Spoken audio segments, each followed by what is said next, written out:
At my granddaughter's wedding, I noticed my name tag said, "The old lady who's paying for everything." The words pierced straight through me, sharper than any insult I'd ever heard. I stood frozen for a moment, holding the little card in my hand, unable to breathe. People bustled around me with champagne glasses and laughter, but in that instant, all I could hear was the echo of those cruel words. I had always been proud to help with this wedding. I thought covering the expenses was my way of honoring my late husband, of showing my love for the family we built together.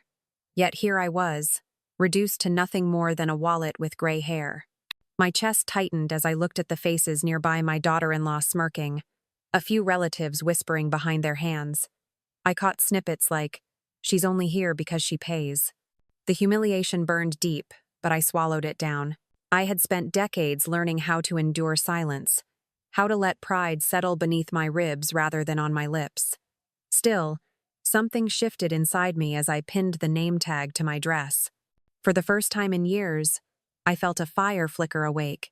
I took my seat at the edge of the decorated hall, my hands trembling slightly on my lap. The ceremony unfolded beautifully, but I was too distracted to notice the flowers or the music. My mind kept circling back to the envelope I had carried carefully in my purse, a copy of my late husband's will. No one here knew what it contained. No one suspected that in just a few words, I had the power to turn their smug smiles into silence. That evening, as my turn to speak drew closer, I promised myself I would not be the quiet old woman they thought I was. The music from the ceremony still rang faintly in my ears as I sat at my table, staring at the golden cutlery set neatly before me. Laughter and chatter rose from the other tables, but my mind drifted to a time long before this day, back to the years when I first married my late husband. He was a practical man, quiet in public but always firm in his decisions. From him, I learned how to survive humiliation without showing cracks. He believed in dignity, even when dignity was the only thing you had left. We built our home brick by brick, saving every dollar, living simply but securely. He used to say, "Everything I leave behind is for you, until the day you no longer walk this earth." I had never thought much of those words until after he passed. When the lawyer read his will to me, it was there, written so clearly. All assets, the house, the savings, the investments, everything would remain in my sole control until my passing. Only then would it be divided among our descendants. My husband trusted me to protect the family, to guard what we had built. But not everyone understood that. Over the years, my daughter-in-law in particular had a way of cutting me down. It began with small comments at dinners mocking the food I cooked, dismissing my suggestions as old-fashioned. Later, when my health began to waver and I walked a little slower, she would say in front of others, "She can't do much anymore, but at least she can still pay." Each time, my son stayed silent, avoiding conflict. My granddaughter, young and naive, didn't see the weight those words carried. When the wedding planning began, I quietly wrote the checks that made everything possible. The flower arrangements, the hall, the photographer, all of it came from my account. I never complained, never asked for thanks. I thought perhaps my silent support would be enough to keep peace, to show love, without needing recognition. But with every payment, I felt myself becoming less of a person in their eyes and more of an ATM. The name tag at the wedding was not an accident. I could see my daughter-in-law's smug expression as she glanced at me, as though daring me to object. It was her way of announcing to the entire family, I was nothing more than the old lady who's paying for everything. That label stung worse than any whispered insult behind closed doors because it was written in plain view, displayed on my chest for all to see. Yet even in my humiliation, I could not help but think of my granddaughter. I loved her deeply, more than she would ever know. I remembered the afternoons when she was a child, sitting at my kitchen table, swinging her legs as she drew pictures while I baked cookies. She used to call me her safe place. When she asked me to help with her wedding, I said yes without hesitation. I wanted her to have a day filled with joy, not shadows.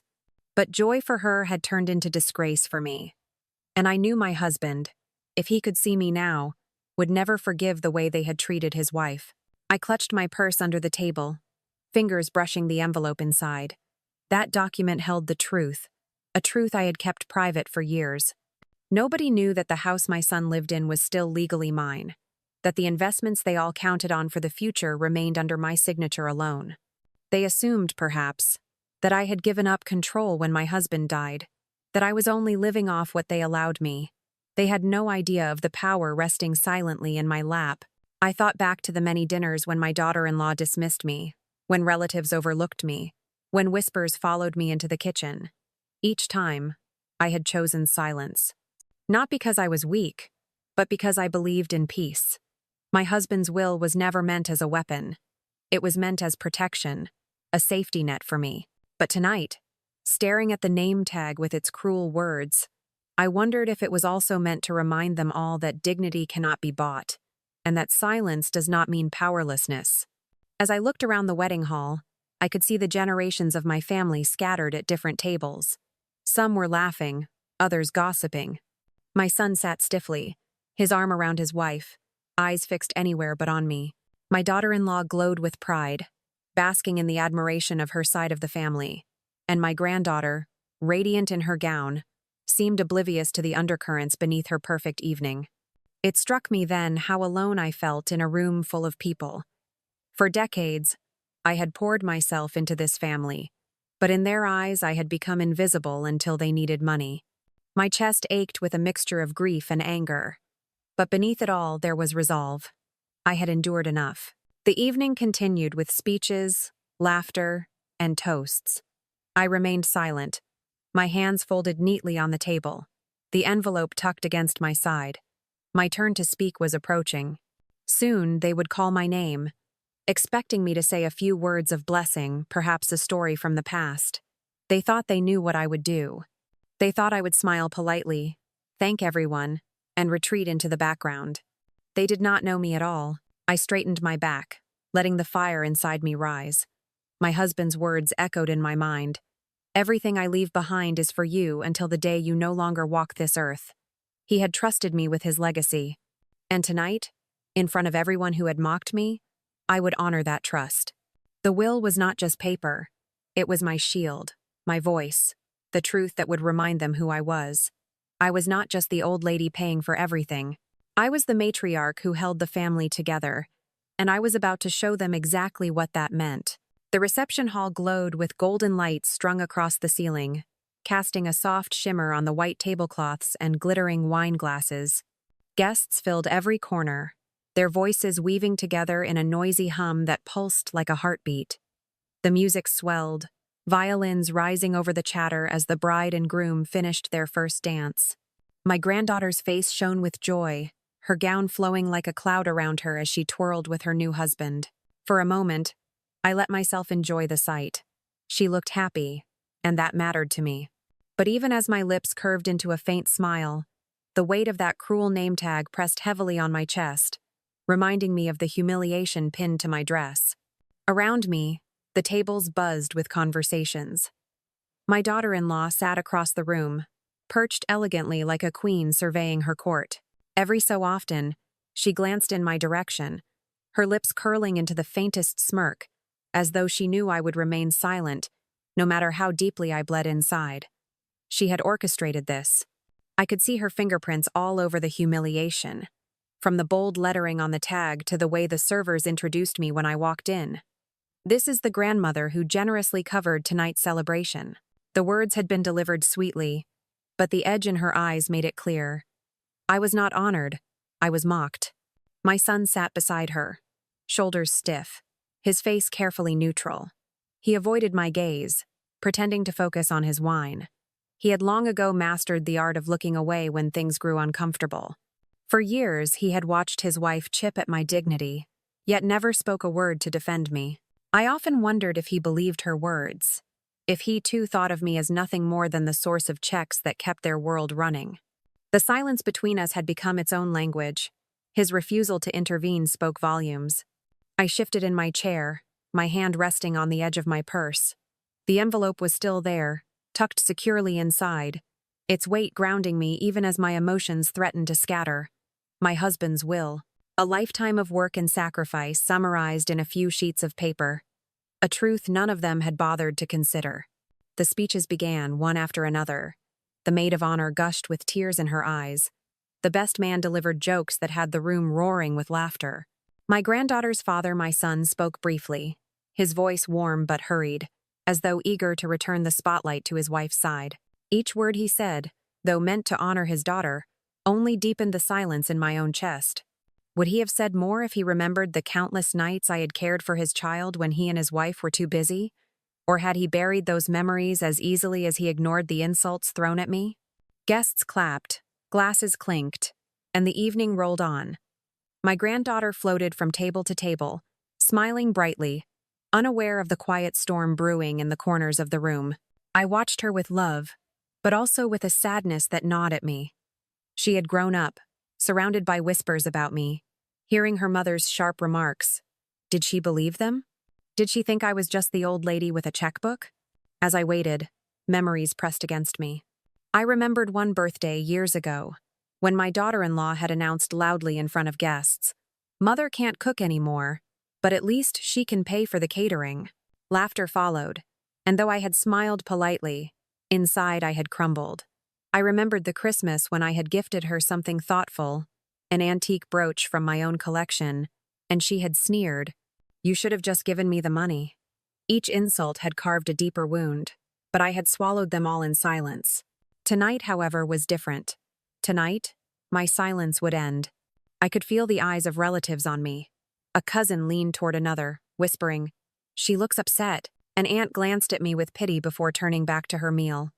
Everyone had their roles, some complicit, some oblivious, some simply amused, but none stood beside me. None defended me. The isolation pressed down like a heavy cloak, but beneath it, fire burned hotter. The MC's voice rang out suddenly, calling for the grandmother to come forward and share a few words. A hush fell over my table, and then spread outward, rippling through the crowd. Chairs shifted, eyes turned. My granddaughter's face lit up as she clutched her husband's hand, clearly expecting a gentle blessing. My son shifted uncomfortably, while my daughter-in-law tilted her head, her smirk widening as though she anticipated entertainment. I rose slowly, steadying myself on the table before standing tall. My legs trembled slightly, but my back straightened with every step I took toward the microphone. The golden lights bathed the stage, casting me in a soft glow. I could feel every eye in the room fixed on me, waiting. Some looked curious, others impatient. My daughter-in-law's smirk never wavered. I reached the podium and placed my purse gently on its surface. My fingers brushed the envelope inside. For a brief moment, I considered speaking only of love-offering blessings, telling stories of childhood, retreating into the role they had written for me. But then my hand closed firmly around the document, and I knew. This was my moment. I cleared my throat, the microphone catching the tremor in my voice. The room quieted instantly, waiting for the old lady who had paid for everything to play her predictable part. They did not yet know what was coming. "My dear family," I began, my voice low but steady, "I am honored to be here, to witness my granddaughter's happiness on this special day." The words came easily, the same kind of polite introduction everyone expected from me. For a brief second, I saw relief wash across my son's face. He thought I would play the role quietly, bless the couple, and then return to my corner. But then, slowly, I unzipped my purse and drew out the envelope. The room seemed to hold its breath as the pale paper caught the light. My fingers did not tremble as I placed it on the podium. "You see," I continued, my voice gaining strength, "I've heard whispers about who I am in this family. I've seen the label they chose for me tonight." I lifted the name tag from my chest and held it up for everyone to see. "The old lady who's paying for everything." Gasps rippled through the hall. My granddaughter's smile faltered, confusion filling her eyes. My son looked stricken, while my daughter-in-law stiffened, her smirk fading into something sharper. "I was not going to speak of this," I went on, "but perhaps tonight is the right time for honesty. You see, I am not just a woman who pays. I am the woman your grandfather trusted, with everything we built together." I opened the envelope, sliding out the crisp sheets inside. The rustle of paper sounded louder than the music had moments before.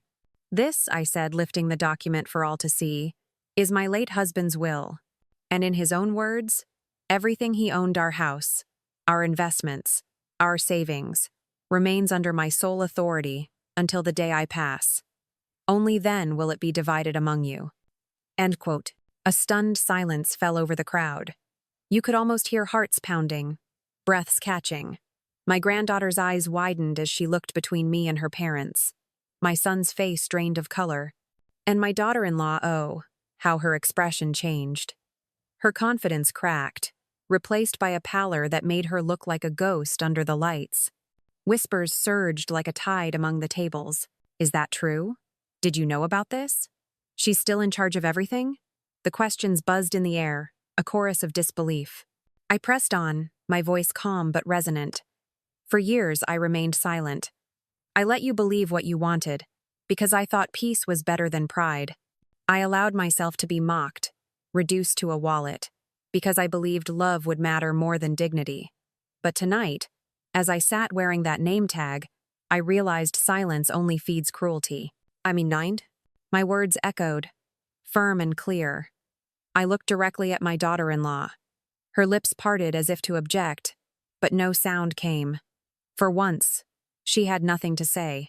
"I am not here to ruin this wedding," I continued, softening my tone slightly as I turned toward my granddaughter. "I love you, child. This day is yours. But let it also be the day truth comes to light. I am not invisible. I am not disposable. And I am certainly not here only to pay."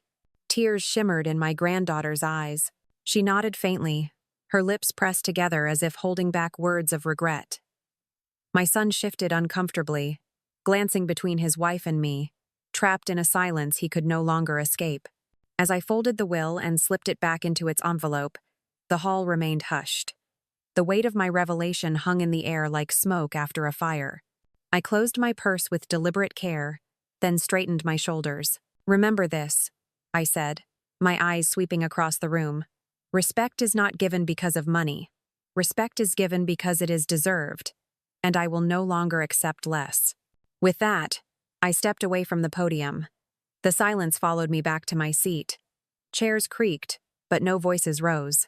It was as if the entire hall had been frozen, every guest trapped in the shock of what they had just heard.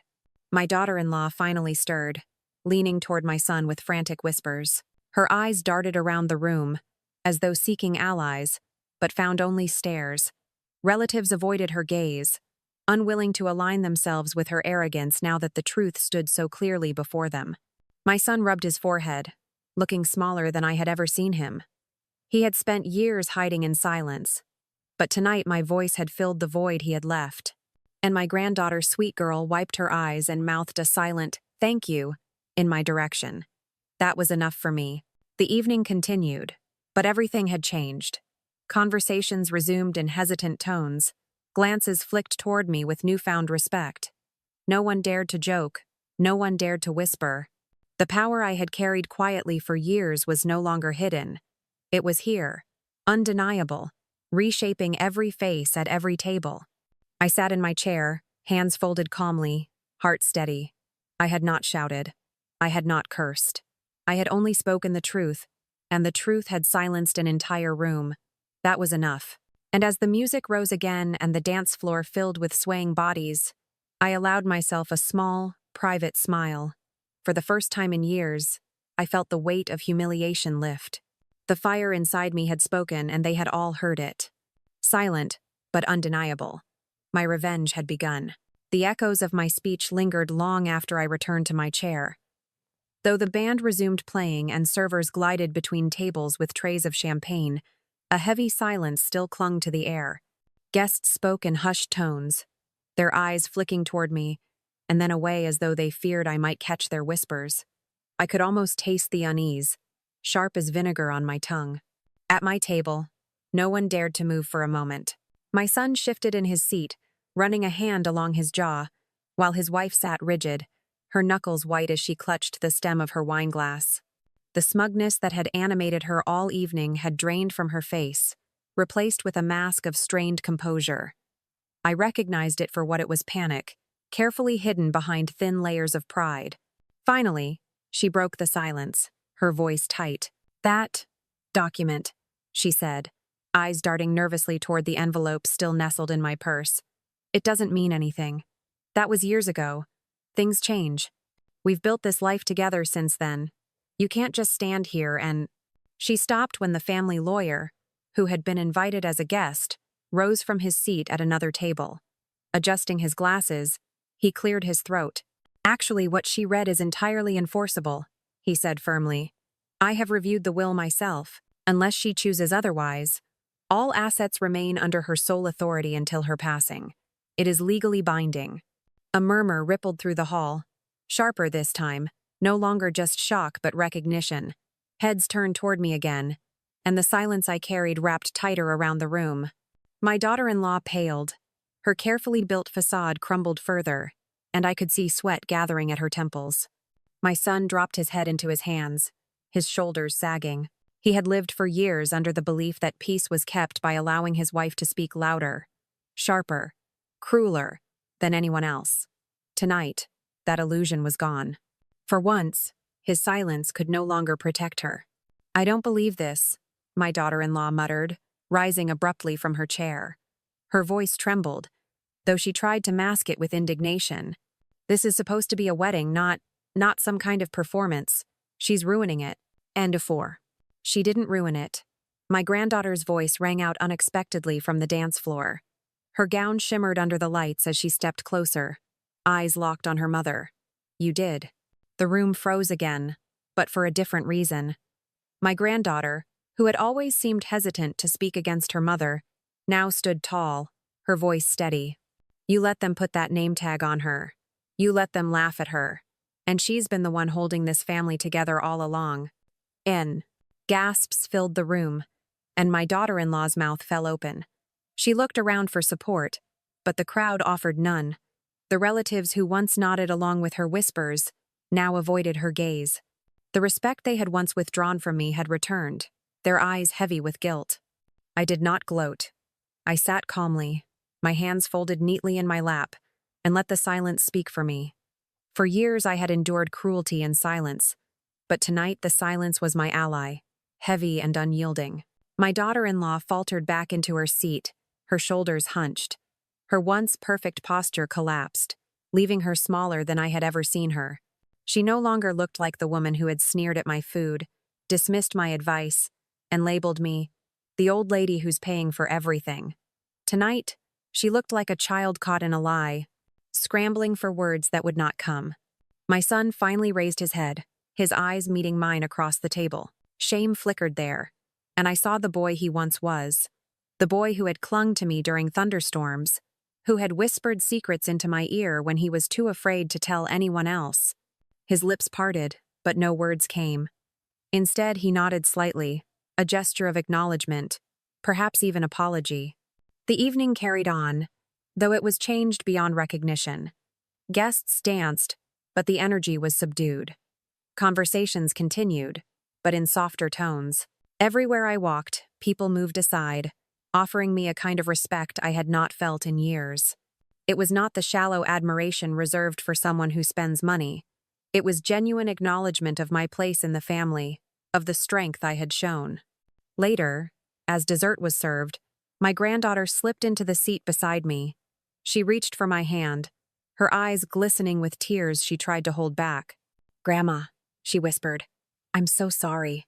I didn't know they put that name tag on you. I didn't know about any of this." I squeezed her hand gently. "It's not your fault, my dear," I said softly. "This is your day, and I will not let their cruelty overshadow it." She shook her head, a determined set to her jaw. "You've given me so much more than a wedding. You've given me the truth. I'll never forget what you did tonight." Her words warmed me more than anything else that had been said all evening. In her eyes, I saw a reflection of the girl who once called me her safe place, and I knew that bond had not been broken. If anything, it had been restored. As the night drew on, my daughter-in-law avoided me, her face locked in a rigid mask. But the whispers had shifted. No longer was I the target of ridicule. Now, she was. Guests spoke of her cruelty, her arrogance, her audacity to humiliate the very woman who had made the evening possible. The story of the name tag traveled from table to table, each retelling sharper, each glance in her direction colder. I did not need to add a word. My revenge was not in shouting, not in demanding an apology, but in allowing the truth to reshape the room. She had mocked me with silence for years, and now silence wrapped itself around her, isolating her more effectively than I ever could have. When the final song played and guests began to leave, I remained seated, watching as my granddaughter hugged relatives goodbye. She returned to me one last time, embracing me tightly. "Thank you," she whispered again. I held her close, my heart swelling. "Live your life with love," I murmured into her hair, "and never let anyone decide your worth." As she pulled away, I caught my daughter-in-law watching us from a distance. Her eyes flickered with something unreadable, resentment perhaps, or fear, but she said nothing. For once, she had no words. The evening ended not with cheers or clinking glasses, but with a silence that followed her out the door. And in that silence, I found my victory. The days following the wedding were unlike anything I had experienced before. Word of what happened spread quickly, traveling through the family and into the wider circle of friends and neighbors. Everyone who had once chuckled at the idea of me being just the old lady who's paying for everything now had a new story to tell. The grandmother who silenced an entire hall with a single clause from a will. I noticed the shift almost immediately. At the grocery store, a neighbor who had always greeted me politely but distantly now approached with warmth. "I heard what you said at the wedding," she murmured, almost conspiratorially. "It was brave. About time someone reminded them who you are." There was admiration in her eyes, a respect I hadn't felt in years. In the following week, phone calls came from relatives who had been at the wedding. Some apologized for not defending me sooner. Others expressed shame for laughing at the name tag or turning a blind eye to my daughter-in-law's cruelty. Their words did not erase the years of hurt, but I accepted them calmly, my heart steady. It wasn't forgiveness I sought, it was recognition. Meanwhile, my daughter-in-law scrambled to repair her image. She called me more times in those few days than she had in the past year combined. Her voice, once sharp and commanding, was now coated with sweetness. "Mother," she said on one call, "I just wanted to check if you're feeling well. The wedding must have been exhausting." On another, she tried flattery. "Everyone was so impressed with how elegant you looked that night." But her attempts rang hollow. I answered politely but without warmth. I had no interest in pretending we were suddenly close. She had spent years chiseling away at my dignity, and no string of honeyed words could erase that. My silence on the phone unsettled her more than any scolding could have. My son, too, began to visit more often. One evening he arrived at my doorstep without calling first. He stood awkwardly on the porch, his hands shoved in his pockets like he was a boy again. "Mom," he started, his voice low. I should have spoken up sooner." His eyes flickered with guilt. I let him inside, pouring tea as though it were any ordinary visit. "You stayed silent," I told him gently, and that silence gave her power. He nodded, shame weighing down his shoulders. For the first time in years, I saw him struggle to meet my gaze. But I didn't berate him further. There was no satisfaction in making him suffer. Instead, I let the silence stretch, heavy enough for him to feel its truth. He stayed longer than usual that night, helping with small chores around the house, lingering as if searching for redemption in the ordinary. My granddaughter, on the other hand, came to me with open arms and tearful apologies. She confessed that she had always sensed her mother's cruelty but never realized the depth of it. "I should have defended you, Grandma," she said, her voice trembling. I held her tightly and whispered, "You are young, my dear. You do not carry the blame for your mother's choices." In her eyes, I saw sincerity, and in her embrace, I felt hope. Beyond family, the community had shifted too.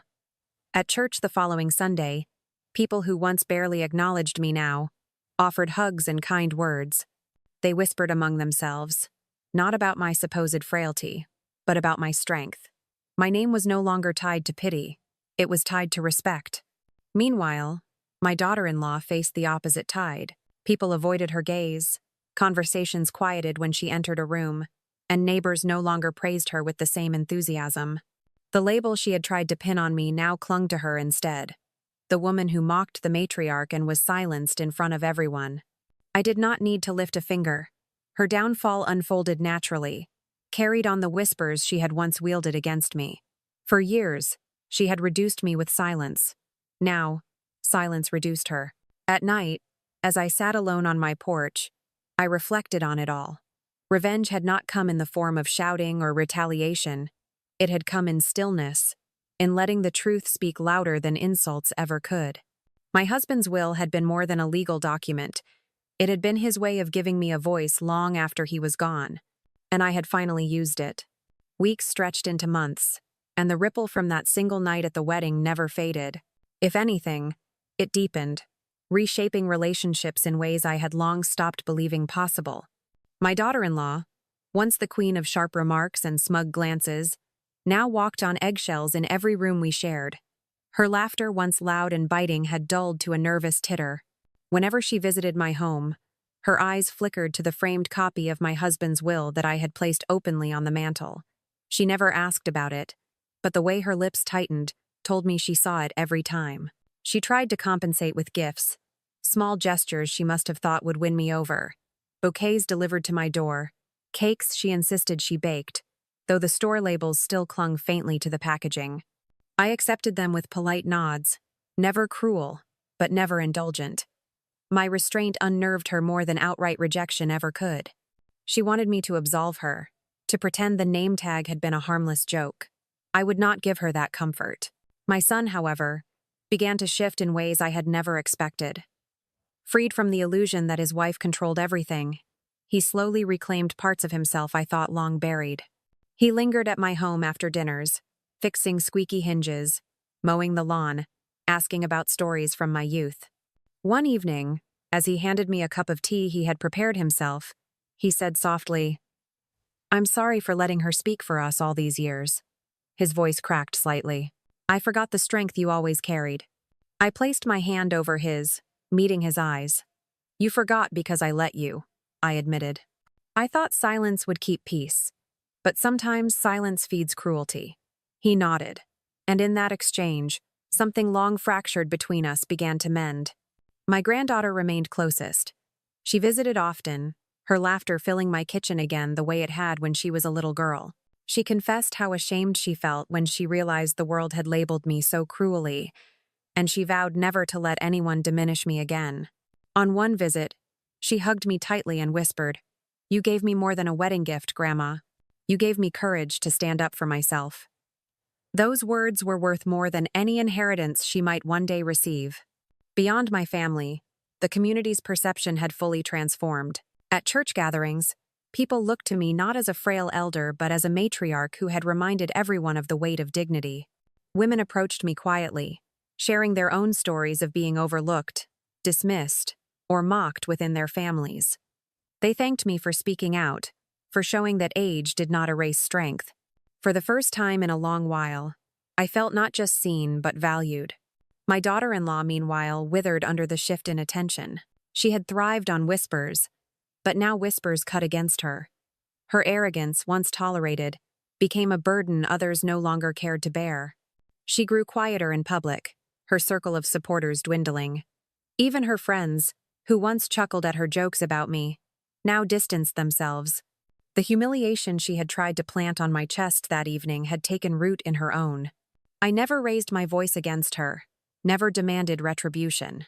I simply lived, calm and steady, and let her stew in the consequences of her own cruelty. That was the sweetest part of it all. Revenge did not require fury. It required patience, truth, and silence stronger than any insult. At night, I often sat on the porch, gazing at the stars. My husband's presence lingered in those quiet hours, a comfort I felt deep in my bones. I imagined him smiling, approving of the way I had honored his will, not just the document, but his faith in me. He had always believed I was stronger than the world gave me credit for. That night at the wedding had proved him right. As the months passed, I no longer carried the sting of humiliation. The memory of that cruel name tag still existed, but it no longer wounded. Instead, it reminded me of the turning point the moment I reclaimed my dignity in front of everyone who had tried to strip it from me. And the most satisfying part was this. I never had to shout, never had to scheme. I had only to remind them who I was. The silence that followed had done the rest. The seasons began to turn. carrying with them the remnants of that unforgettable wedding night. Yet the memory remained fresh in the minds of everyone who had been there. For me, it no longer burned with humiliation, it glowed with quiet satisfaction. I had not shouted, nor had I begged. I had simply spoken the truth, and the truth had been louder than every insult whispered against me. Life settled into a new rhythm. My granddaughter visited often, bringing with her the warmth of youth and gratitude that reminded me why I had endured so long in silence. Her marriage blossomed in ways that filled me with pride. She invited me to their home, and together we cooked in her small kitchen, laughter echoing through the walls. "I want you to know, Grandma," she told me one evening as we prepared dinner, "that I'll never forget what you did for me. You showed me that dignity is worth protecting." Hearing those words, I felt the circle of love between us tighten, stronger than ever before. My son's transformation, too, became clear over time. Where once he avoided difficult truths, now he sought them. He came by regularly, sometimes with his daughter, sometimes alone, and each visit carried less tension and more ease. One evening, as we sat on the porch sipping tea, he admitted, "I let her voice drown yours for too long. I thought silence kept the peace, but I see now it only broke us apart." His eyes brimmed with regret, but also with resolve. I reached over, resting my hand on his. "What matters is that you see it now," I said gently. For the first time in years, I felt we were mother and son again, not just strangers bound by blood. As for my daughter-in-law, she remained trapped in the cage of her own making. The community no longer looked at her with admiration, and even her laughter seemed brittle, forced. When she visited, she carried herself cautiously, her sharp edges dulled by fear of slipping once more into ridicule. She had lost her power not because I took it from her, but because she had wielded it without kindness. The silence that now followed her was not mine. It was everyone's. I did not rejoice in her downfall. Revenge was never about watching her crumble. It was about reclaiming myself, about ensuring that no one could erase the woman I had been, or the woman I still was. The sweetest victory was not in her humiliation, but in my restoration. Evenings on the porch became my sanctuary. The stars spread wide above me, the air cool against my skin. In those moments, I felt my husband's presence most strongly. I often whispered into the night, thanking him for trusting me with his will, for believing in my strength even when I doubted it myself. His words lived on in me, guiding me long after his departure. Neighbors began stopping by more often, too. Some brought pies, others came simply to sit and chat. They no longer treated me as someone fading into irrelevance, but as a woman whose story had meaning. One neighbor said softly, "You reminded all of us that respect isn't tied to money, but to courage." In my heart, I knew she was right. Money had been the weapon they tried to use against me, but it had never defined me. My strength, my dignity, my silence, those had been mine all along. Looking back, I realized that the revenge I carried out was not the kind you read about in novels or see in dramatic confrontations. It was silent, steady, unshakable. It was the revenge of a woman who refused to be erased, who chose the exact moment to remind them all who she was. The wedding would forever be remembered as the day my granddaughter vowed her love, and the day her grandmother reclaimed her place. And though my daughter-in-law might still resent me, she would never again dare to reduce me to a caricature. I had spoken once, and once was enough. I leaned back in my chair, the stars glowing faintly above, and let a small smile touch my lips. I had not needed fury, nor vengeance wrapped in cruelty. My victory had come in silence, as sweet and enduring as the night sky. I was no longer just the old lady who's paying for everything. I was the matriarch. I was the keeper of dignity.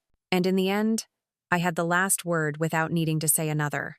And now, I'd love to hear your thoughts. What would you have done if you were in my place, wearing that name tag in front of everyone?